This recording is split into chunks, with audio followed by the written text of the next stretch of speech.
कराची में अवां खे ख़बर ॾींदा हलूं नजीब अहमद ख़ासकेली जी रिपोर्ट मुताबिक़ एश यंग वर्ल्ड अकेडमी के CEO समाजी तंज़ीम मौजा मारू मलिर के सदर इरफान अली अब्बासी जी दाऊद इंजीनियरिंग और टेक्नोलॉजी के wise chancellor madam Samreen Hussain से तफ़सीली मुलाकात दौरान तालीमी मामलन और मुख्तलिफ प्रोजेक्टन ते डिस्कस किया वियो।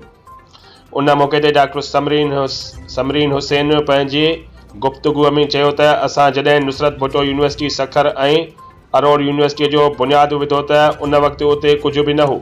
अॼु अल्हम्दुलिल्लाह उहे इदारा बेहतर अंदाज में कम कर रहा है। इरफान अब्बासी डॉक्टर समरीन हुसैन के गुलशन हदीद एश यंग वर्ल्ड अकेडमी के दौरे की दावत नी जेका हुन दिल से कबूल कंदे चयो त असां काठोड़ जड़े वीरान रोड ते live stock university engineering university जो बुनियाद विधो है।